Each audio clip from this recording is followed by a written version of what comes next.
Welcome back to Guhan trading view Tamil. இன்னைக்கு காலையில் நம்ம நிஃப்டி லெவல்ஸை பார்க்கலாம்.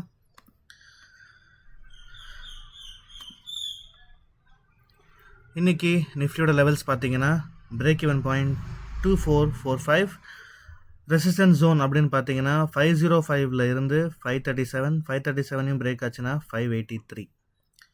So down side support zone அப்படின்னு பார்த்தீங்கன்னா 24,358, அதை தாண்டி கீழே 24,335, அதுக்கு கீழே 24,326. ஸோ இதுதான் சப்போர்ட் ஜோன், இது ரெசிஸ்டன்ஸ் ஜோன். ஸோ எக்ஸ்பெக்டேஷன் என்னென்னா மார்க்கெட் இங்கே வந்து பவுன்ஸ் ஆகி மேலே போகணும், இல்லை இங்கே வந்து பிச் ஆகி மறுபடியும் இங்கேருந்து கீழே விழுகணும். ஸோ இதுதான் எக்ஸ்பெக்டேஷன். பட் பிரேக் அவுட் ஆச்சு அப்படின்னா ரீடெஸ்ட்டில் என்ட்ரி போட்டு சேம் சைடு கண்டினியூ பண்ணணும். ஸோ இதுதான் எக்ஸ்பெக்ட் பண்ணுறோம். பார்க்கலாம் எப்படி ஒர்க் ஆகுதுங்கிறது. வழக்கம் போல் ஈவினிங் நம்ம வந்து இது எப்படி ஒர்க் ஆகுதுங்கிறத செக் பண்ணி பார்க்கலாம். ஸோ நான் உங்களுடைய செபி ரெஜிஸ்டர்ட் அனலிஸ்ட் கிடையாது, இது உங்களுடைய எஜுகேஷனல் பர்பஸஸ்க்கு மட்டும் யூஸ் பண்ணிக்கோங்க. தேங்க்யூ.